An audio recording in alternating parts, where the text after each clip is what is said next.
열왕기하 9장입니다. 열왕기하 9장에는 하나님의 그 심판의 예언이 어떻게 일어나는지 우리가 볼 수 있습니다. 그 심판의 예언이 너무나 무서운 예언이었죠. 그 가정에 아합의 가정에 임한 그 예언이 아합의 때에는 일어나지 않고 그 다음 때에 일어나겠다고. 왜냐하면 아합에게 그 심판을 예언을 했지만은 아합이 철저하게 회개를 했습니다. 회개를 하니까 그 일이 일어나는데, 그러나 아합의 피도 개가 핥는 그런 일이 있었습니다. 아합이 죽고, 그러나 그 아내와 그리고 그 아들은 정말 나봇의 포도원에, 하나님이 예언하신 대로 나봇의 포도원에서 이 왕의 시체가 거기에 던져지고, 그리고 이세벨의 시체는 개들이 먹어가지고 흔적을 찾을 수 없는, 그 손과 두개골 정도가 남는 정도, 나머지는 개들이 다 먹었지.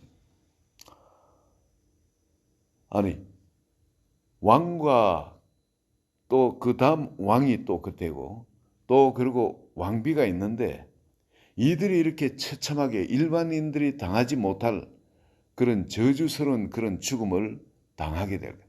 비참하게 이런 멸문지화가 일어날 것이라고 하나님이 예언을 했습니다.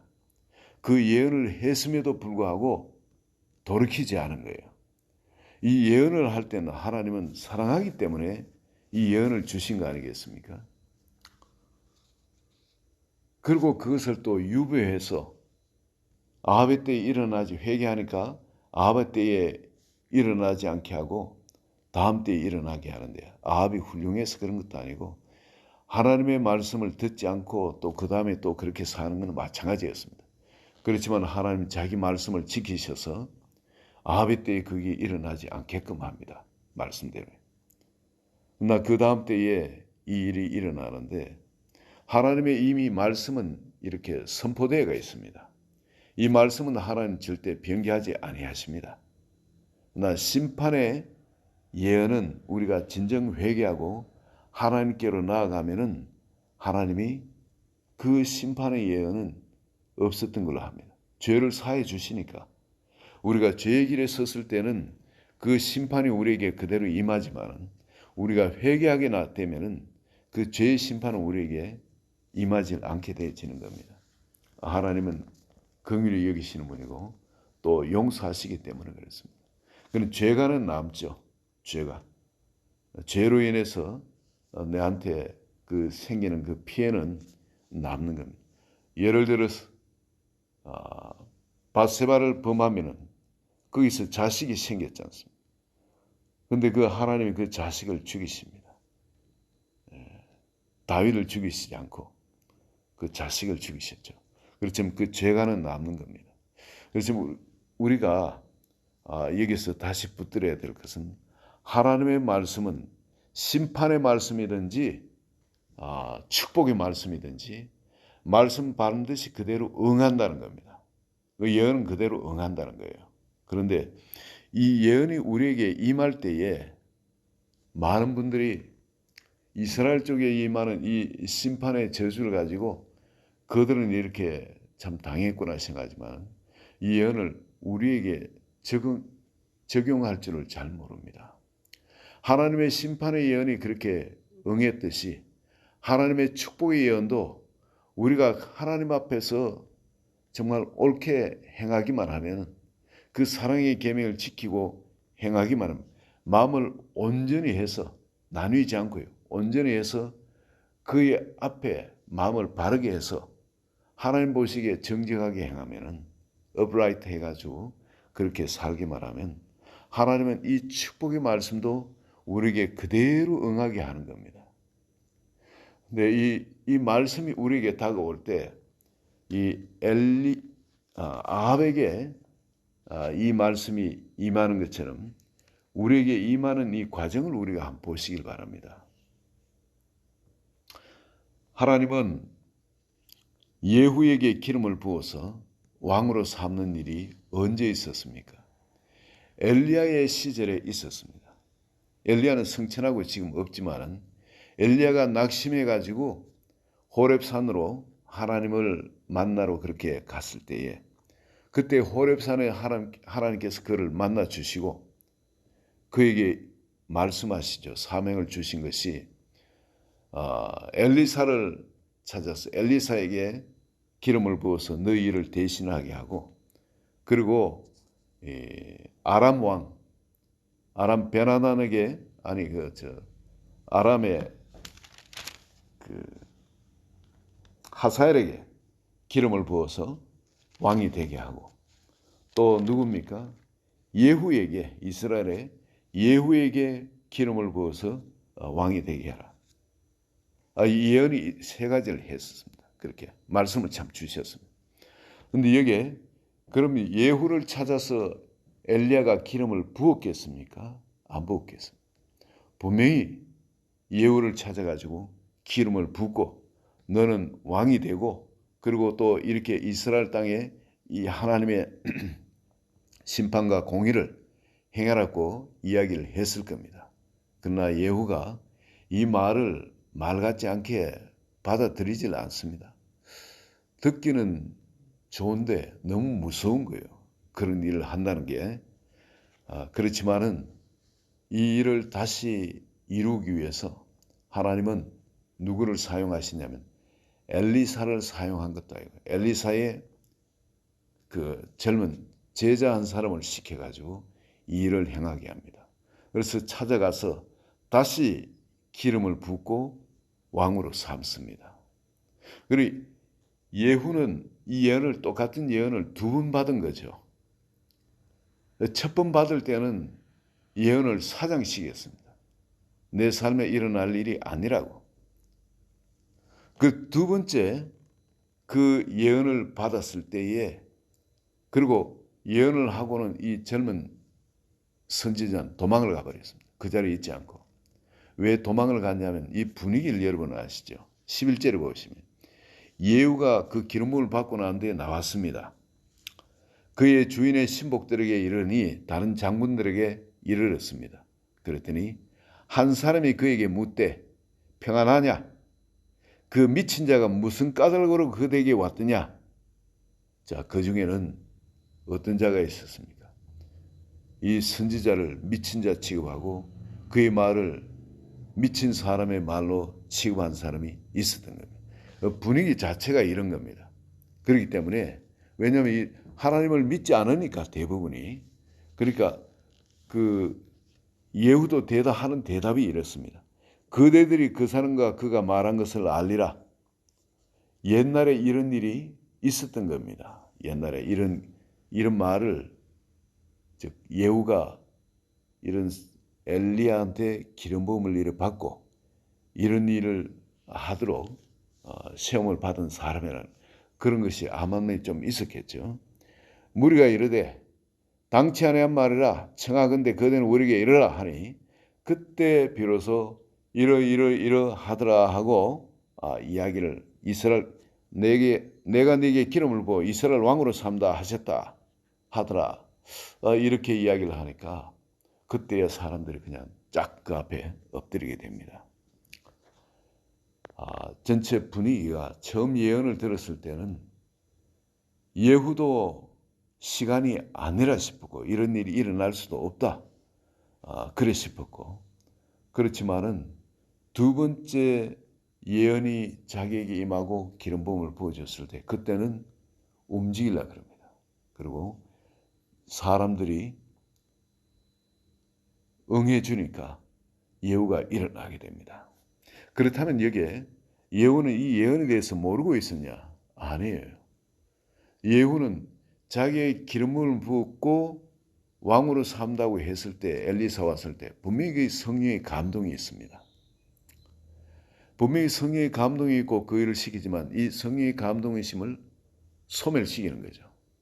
계속 제 가운데 살면서 그 말씀대로 그 말씀을 붙들고 기도하면서 예언을 키워나가는 것이 아니라 예언을 잉태해서 숙성시켜 놔야 되는데 그러질 못합니다. 그랬을 때 예언은 불씨가 있기는 하지만은 피어나질 못하고 있습니다.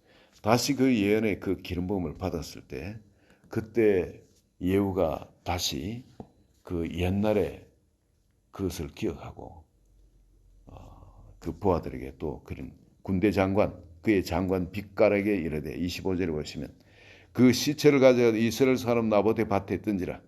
네가 기억하리니와 이전에 너와 내가 함께 타고 그의 아버지 아합을 쫓았을 때에 여호와께서 이같이 그 일을 예언하셨느니라.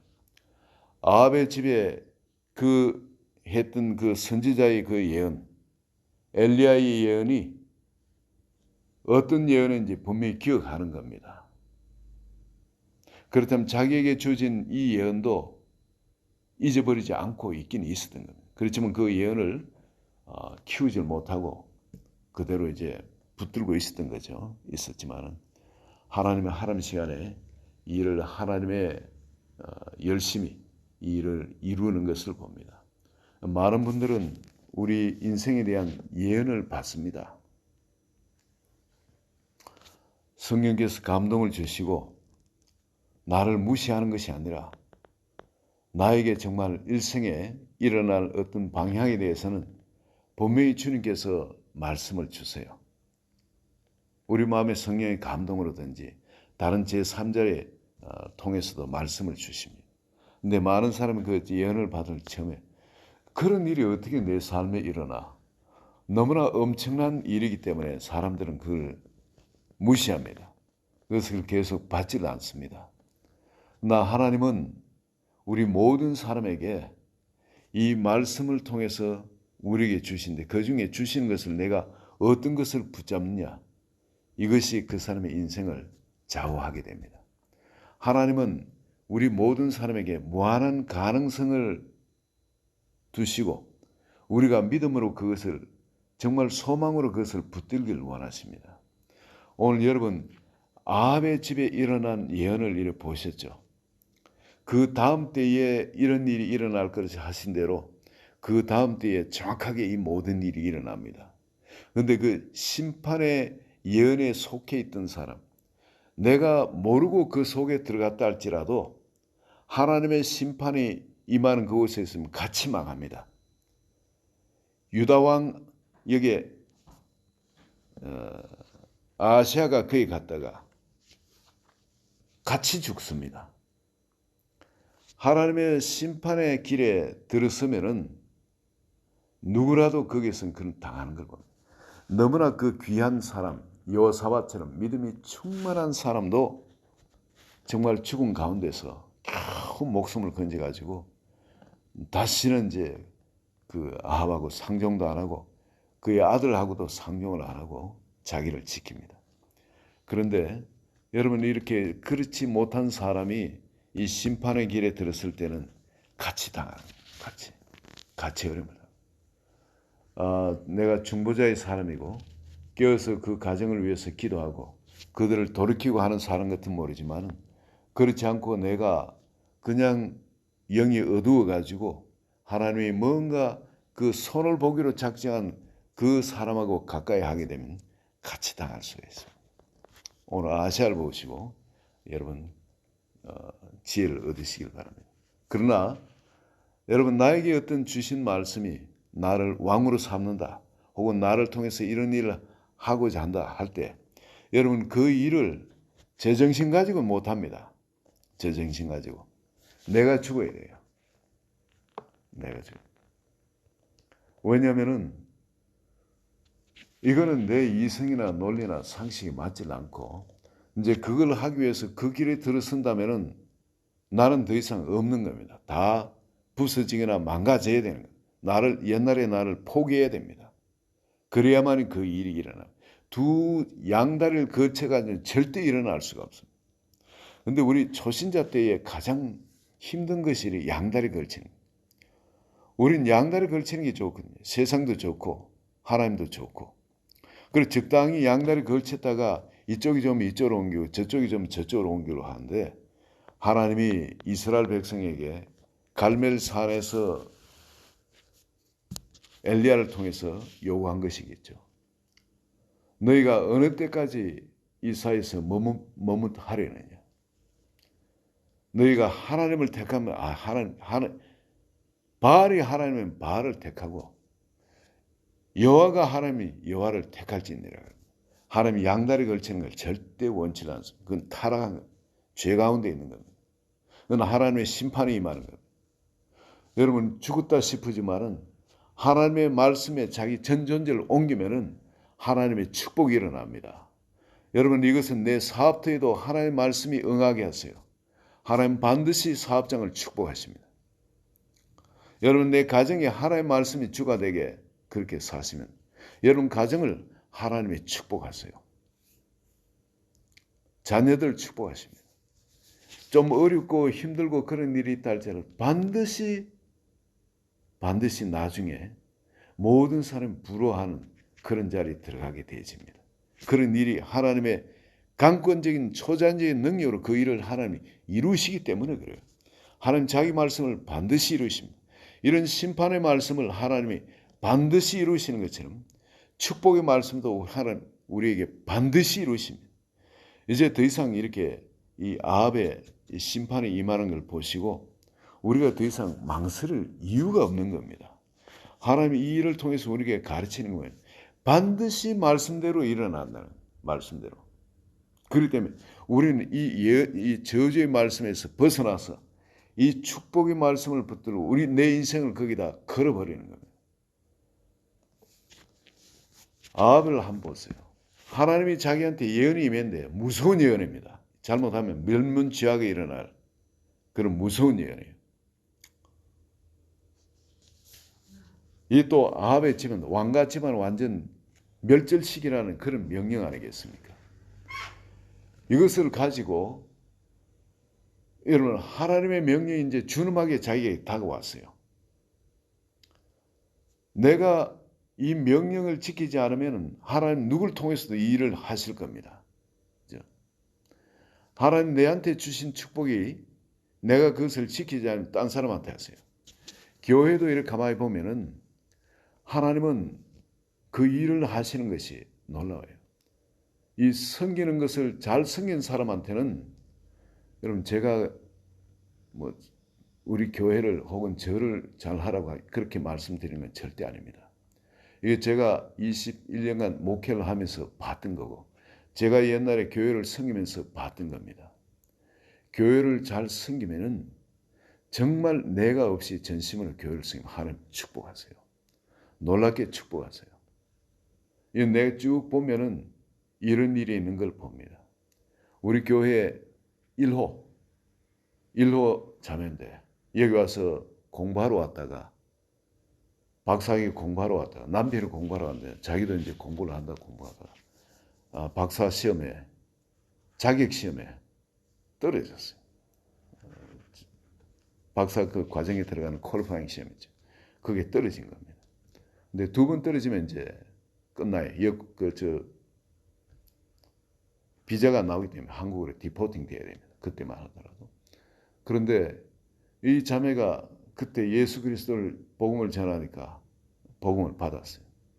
그리고 남편은 한국으로 가고 이 자매 혼자 이제 공부를 하겠다 남아가 공부를 하는데 퀄리파잉이 떨어졌으니 다음 해는 이제 열심히 해야 될 거 아니겠어요. 근데 계속 예수를 알고 난 다음에 교회 나가 얼마나 열심히 성경 공부를 하고 또한 새벽기도 나오고 수예배 나오고 또 금요 예배 나오고 주일 예배 나오고 너무 막 열심인 거예요. 그리고 또 주중에 성경 공부도 일주일에 한 번씩 있는 성경 공부도. 나중에 걱정이 됐어. 그러다가 시험 떨어지라. 너 그러다 시험 떨어지라. 어떡하려고 그러네. 그런데 이 자매가 그런 걱정 안 해도 된다. 하나님 도우실 거라.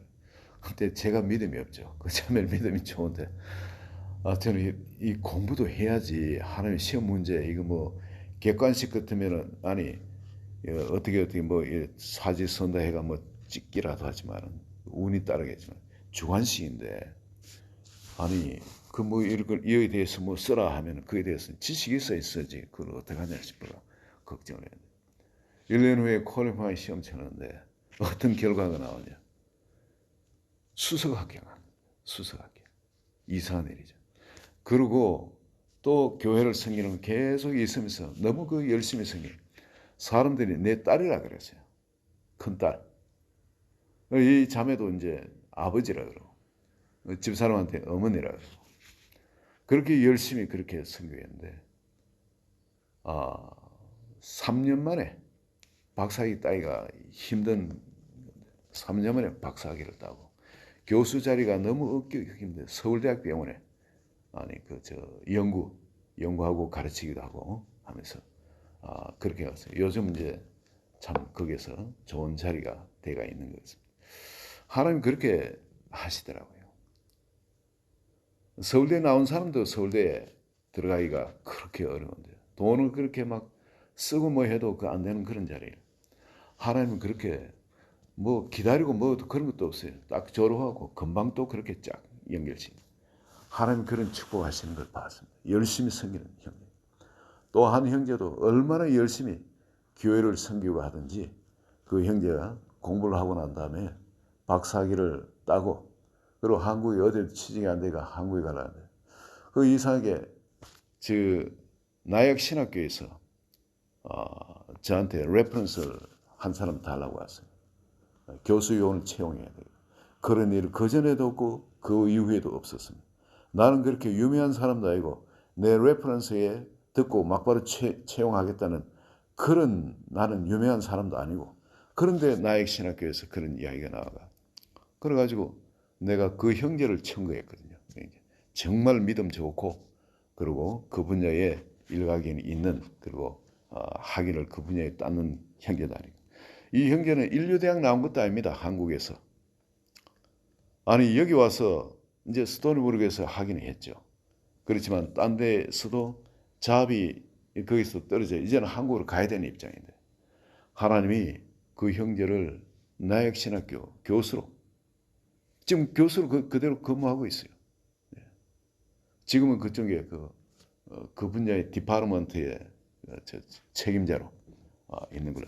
하나님은 이 물질적으로도 그렇습니다. 하나님 말씀대로 해야 하니까 이런 축복을 어떤 형제한테는 정말 초자연적인 축복을 받는 걸 봅니다. 여러분 하나님은 하나님이세요. 거룩하신 하나님. 자기 말씀을 반드시 지키시는 하나님. 그런데 이 말씀을 내가 지키려면 너무 겁이 나요. 그런 걸 경험해 보지 못했기 때문에. 그걸 하기엔 내가 망해야 되는 그런 길인 겁니다. 그렇지만은 여기 이 예후가 결단하고 난 다음에 예후를 한번 보세요. 예후가 어떻습니까?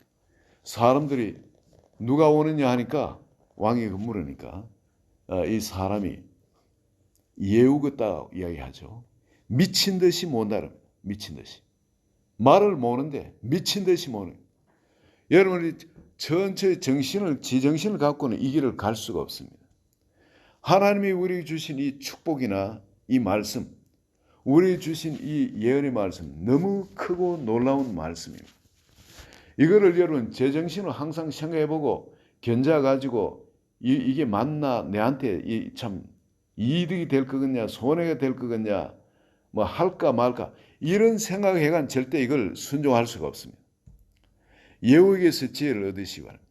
미친 듯이 그냥 달려야 됩니다. 미친 듯이 나 자신을 던져 넣어버려야 됩니다. 그래야만이 하나님의 말씀을 행할 수 있지. 내가 기분 좋을 때, 은혜스러울 때, 그럴 때는 하고 그렇지 않으면 불순종하고 이거는 여러분 여전히 열매를 맺지 못하는 그런 밭이 되어버립니다. 하나님의 말씀 받았을 때는 옆에 시험이 있든 또 낙심시키는 것이 있든 방해물이 있든 간에 미친 듯이 그냥 하나님의 말씀대로 그대로 진행을 해야 됩니다. 그럴 때 일이 일어납니다. 그리고 그때 비로소 내가 갖고 있던 한계의 돌파가 일어납니다. 제 정신 갖고 하나님의 말씀은 절대 못 따릅니다. 하나님의 말씀이 너무 크고 높기 때문에 내 정신 갖고 따를 수 있는 한계를 벗어나기 때문에 그렇습니다. 오늘 예후가 준행하는 미친 듯이 하나님의 그 말씀을 준행해서 달리는 이 지혜가 우리 한 번 한 번 있기를 예수 그리스도의 이름으로 축원합니다. 하나님 아버지 감사합니다. 하나님은 그 말씀을 생명으로 받고 전심으로 순종하는 자에게 아버지 그런 놀라운 축복을 주시는 것을 믿습니다. 예후를 바로 왕의 기름 부음을 부으시고 그 일을 준행하도록 하신 것처럼 오늘 이 자리에 계시는 한 분 한 분에게 주님은 이미 왕의 기름 부음을 부으시고 그 일을 하나님의 공의와 하나님의 사랑의 법, 생명의 법을 모든 사람에게 또 전파하도록 또 그렇게 살도록 우리를 불러주신 줄 믿습니다. 삶 가운데 예후가 그렇게 미친 듯이 하나님의 일을 수행하기 위해서 돌파했던 것처럼 우리 한 사람 한 사람 삶에도 그 일이 일어나도 주님 기름 부어주소서. 예수님 이름으로 기도합니다. 아멘.